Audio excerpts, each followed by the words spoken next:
우리 자신에게 그냥 인사를 하겠습니다. 주님의 교회 잘 세우십시다. 주님의 교회 잘 세우십시다. 이제 10명 단위로 가는 거죠. 이제 10명 단위로. 하여튼 조심들 하시고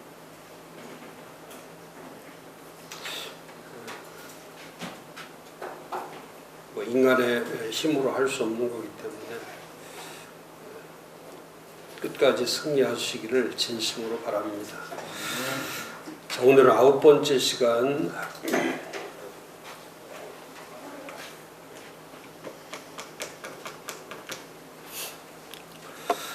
지금은 처치 플랜팅, 교회를 세우는 거나 복음주의에 대해서 이제 사람들이 점점 이제 무관심해지기 시작하죠. 무관심해진다는 것은 이제 탈신자화 된다는 거죠.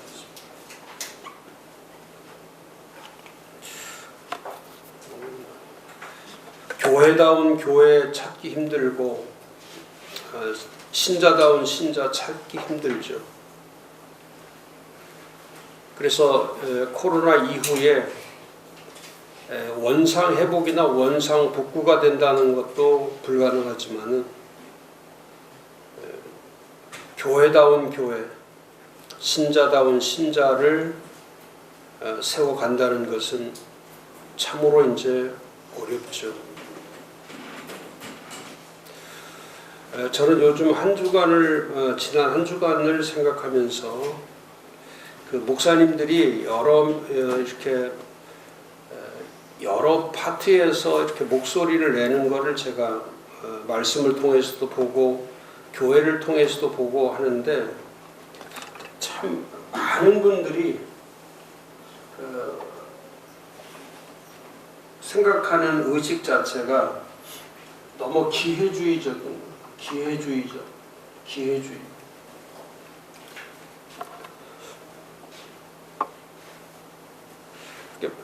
보통 때에 그러니까 평범할 때는 아무 소리 하지 않다가 꼭 어떤 일이 발생하면 그때 가서 자기 목소리를 내는 그게 전형적인 기회주의자죠. 그 다음에 또 그런 분들은 거의 다 현실주의자죠. 그 현실을 이겨내는 것이 아니라 현실에 대해서 마치 본인이 돌파구를 여는 것처럼 이제 다 그게 지성주의자라고 생각하는 분들은 거의 다 그렇죠. 그래서 현실주의자가 되기 때문에 기회주의가 될 수밖에 없고, 그 다음에 또 하나는 자기 실리주의, 자기의 득을 위해서는 공동체라든지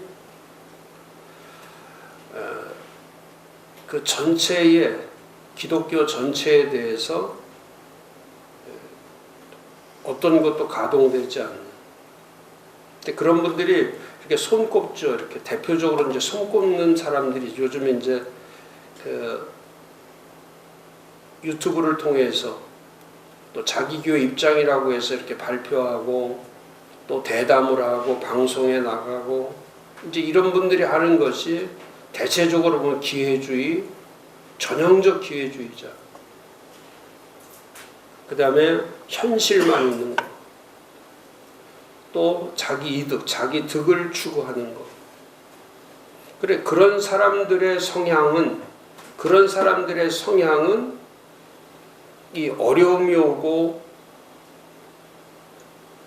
한국교회 전체가 고통을 받을 때에 함께 그 안에 인볼브 돼 있지 않죠. 그 안에 들어가려고 하잖아요. 그 아웃사이드에서 지금 이제 그런 분들 여러 명들이 있죠.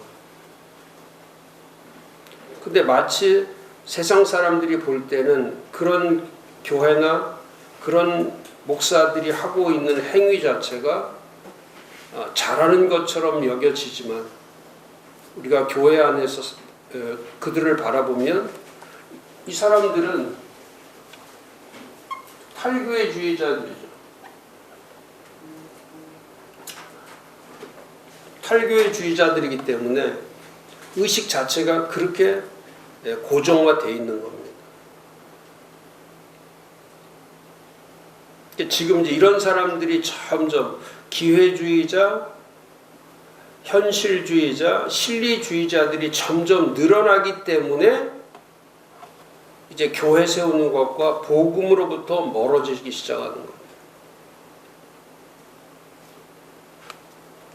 본인들은 그렇다고 생각하지 않아요. 그런데 결국 가서 보면은 그런 시기 때, 그런 위기 때에 잘못된 그 판단력, 또 잘못된 관점, 또 잘못된 의식을 가지고 있기 때문에 결국 그쪽으로 갈 수밖에 없는 거죠. 그래서 이와 같은 일들이 계속 벌어지면 점점 이제는 교회는 목사나 성도들에게도 교회는 이제 무관심한 쪽으로 가버리고 이제 코로나가 길게 오면서 교회에 대한 무관심이 극도로 커지는 거죠. 제가 하나 좀 소개할게요.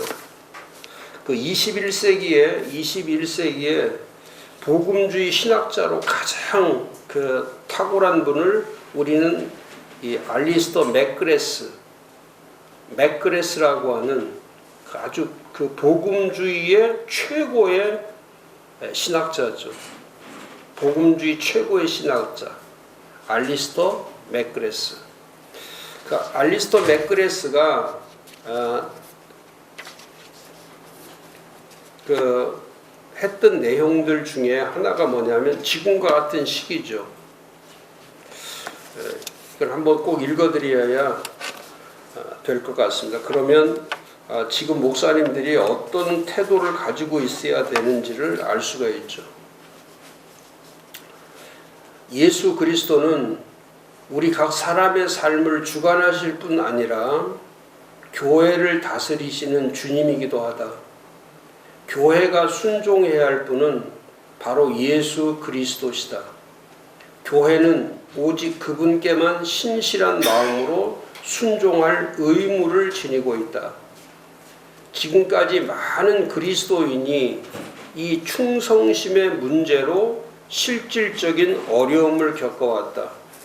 이는 예수 그리스도께서 우리를 인도해 가시는 방향과 세상에서 힘과 영향력을 지닌 개인이나 단체들이 우리를 이끌어가는 방향이 서로 충돌하는 경우가 자주 있기 때문이다.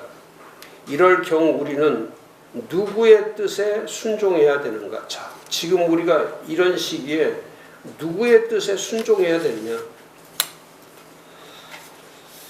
아놀드 히틀러가 집권하던 1930년대 사건이죠. 1930년대에 히틀러가 집권할 때, 히틀러가 1930년도에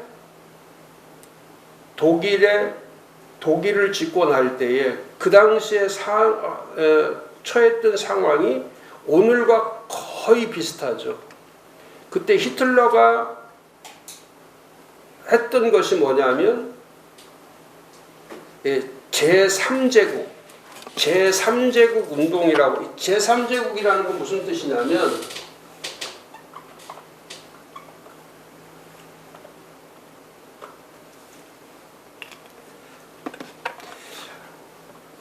법이 다스리는 법치국가가 아니고 또 이렇게 종교의 자유와 신앙의 자유, 이런 자유성을 완전히 집권적으로 정부가 장악하는, 다시 말해서 이 제3제국 운동은 국가 형성을 통째로 히틀러에 의해서 정부가 모든 주권을 쥐고 가는 운동이 제3제국 운동이죠. 그때 했던 것이 뭐냐면 정부가 교회에 관해서 교회의 주권과 심지어 설교까지도 정부에서 설교까지도 이렇게 설교를 하라고 하는 설교까지도 지배했던 그런 시대죠.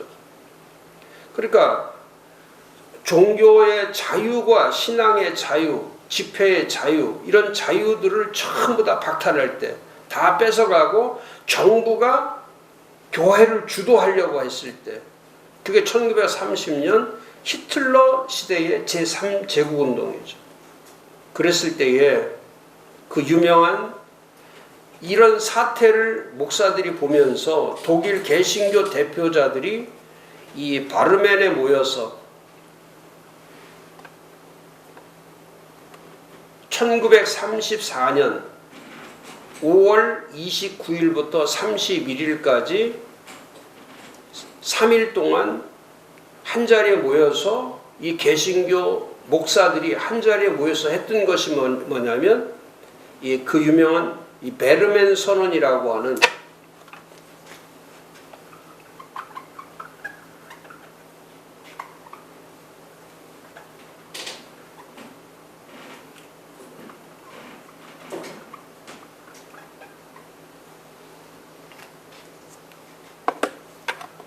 이 베르멘 선언을 발표하게 되죠. 그래서 이 선언문은 그분의 교회에 대한 예수 그리스도의 주되심을 고백하는 그 엄청난 진술이 되어서 이때 히틀러 시대에 독일 교회가 살아나는 기폭제를 만들어 준 거죠. 그게 베르멘 선언이에요. 이렇게 목사들이 위기가 왔을 때 개인의 목소리를 내면서 이렇게 기회주의, 현실주의, 실리주의로 가는 게 아니라 목사들이 3일 동안 다 모여가지고 그때 만들어낸 것이 뭐냐면 이 베르멘 선언은 이 교회 선언이에요. 교회라는 무엇인가? 교회 선언. 교회가 뭐냐? 이렇게 우리처럼 분열하고 사람들을 폄하하고 재단하고 사람들에 대해서 제가 엊그저께 분당에 넣었던 목사가 자기 교회 입장이라고 해서 발표하는 그걸 들으면서 또 한교총 대표하는 말을 들으면서 수없이 제 가슴 속에 했던 것이 뭐냐면 왜 우리는 히틀러 시대의 그 교회의 신앙의 자유, 집회의 자유, 표현의 자유가 있을 때 그것을 셧다운 시키려고 할 때 그때 독일의 목사들을 한 자리에 모여서 했던 것이 뭐냐면 전체가 교회를 붙잡고 교회를 살려내기 위해서 이런 그 당시에 그 목사들이 모였다는 것은 뭐냐면 히틀러한테 죽는 거예요. 그거는 그 당시에 히틀러는 그 모임을 얼마든지 그거는 파괴시킬 수 있는 거예요. 전체를 다 그럼에도 불구하고 그들이 모여서 했던 것이 뭐냐면 오직 하나 교회였어요. 그러면서 뭐라고 그 선언문에 써놨냐면 내가 길이요 내가 곧 길이요 진리요 생명이니 나로 말미암지 않고는 아버지께로 올 자가 없느니라. 요한복음 14장 6절. 또 내가 진실로 너희에게 이르노니 문을 통하여 양의 우리에 들어가지 아니하고 다른 데로 넘어가는 자는 절도요 강도요. 다른 길로 그분의 문을 거치지 않고 다른 길로 가는 사람들은 전부 다 절도요 강도라는 거예요. 내가 문이니 누구든 나로 말미암아 들어가면 구원을 받고 요한복음 10장 1절하고 9절의 말씀을 앞에 놓고 그 다음에 그 베르멘 선언의 교회론을 이렇게 얘기하는 거예요. 성경에 증언되는 예수 그리스도는 우리가 귀를 기울일 뿐만 아니라 자신의 삶과 죽음 가운데서 신뢰하고 순종해야 될 유일한 하나님의 말씀이 되신다. 따라서 우리는 다음에 거짓된 가르침들을 거부한다. 이는 곧 교회가 이 유일한 하나님의 말씀이신 분 외에 다른 어떤 사건이나 세력이나 인물이라 진리를 하나님의 계시로 여기고 말씀 선포의 원천으로 삼을 수 있으며 또 마땅히 그리 해야 한다는 식의 가르침들이다. 지금 하고 있는 거 똑같은 거죠. 그때 이 베르멘 선언의 목사들이 했던 것은 뭐냐면 어떤 세력이나 어떤 인물이나 어떤 정부도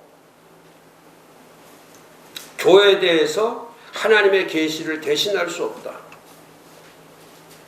달리 말해서 교회는 예를 들어 국가 정부, 교회는 어떤 조직이나 히틀러 같은 사람, 어떤 조직이나 사람들을 예수 그리스도의 자리에 대신 세울 수 없으며 또 그래서도 안 된다.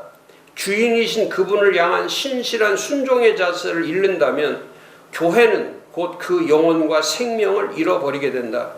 세계 여러 지역에서 기독교회는 여기까지가 이제 베르멘 선언의 내용이고 이거를 이제 맥그레스가 이렇게 표현하는 거죠. 세계 여러 지역에서 기독교회는 외부 압력에 순응하라는 요구 아래 놓여 있다. 서구권의 경우 교회는 세속적인 자유주의 문화의 가치들에 순응하라는 압력을 받고 있다. 또 아프리카 남부와 남아메리카에서는 교회를 향해 권위주의 정권의 입장에 순응하라는 압력을 가하고 있다.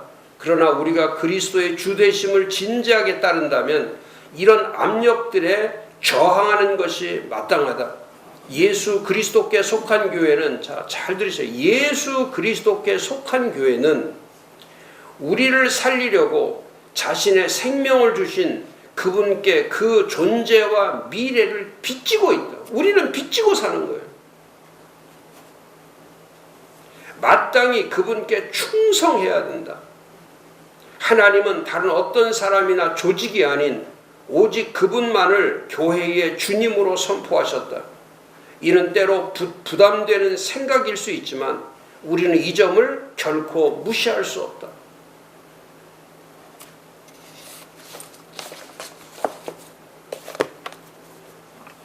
지금 우리에게 필요한 게 그거죠.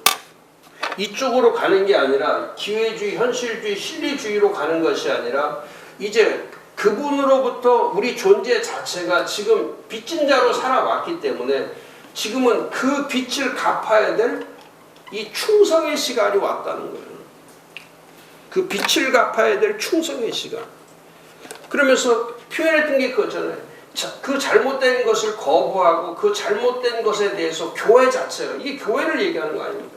교회 자체가 거부하고 저항하는 거예요. 내 입장을 얘기하는 게 아니라 우리의 개인의 목소리를 내는 것이 아니고 지금 필요한 것은 하나님께서 그렇잖아요. 지금 예수께 속한 교회, 지금 딱 구별되는 거예요. 예수께 속한 교회와 속하지 않은 교회, 세속적인 교회와 예수께 속한 교회, 그리스도 주 예수 그리스도의 교회가 어떤 교회인가?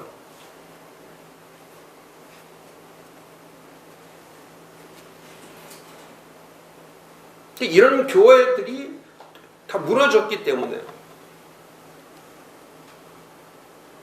이 전 세계에서요, 전 세계에서 공산주의를 빼고 전 세계에서 신앙의 자유와 예배 집회의 자유와 표현의 자유를 지금 그거를 억압하는 나라가 이 지구상에 있겠습니까?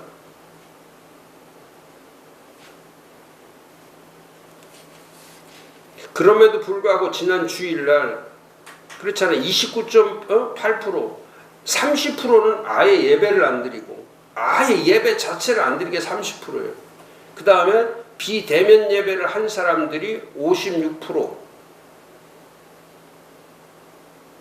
그럼 이거는 90%가 넘는 교회가 지난 한 주에 그냥 셧다운 돼버린 거예요. 저는 제가 자료 가운데도 지금 자료를 만드는 건데 그 자료 가운데 미국 자료 중에서 제가 만드는 것 가운데 그런 말이 있더라고요.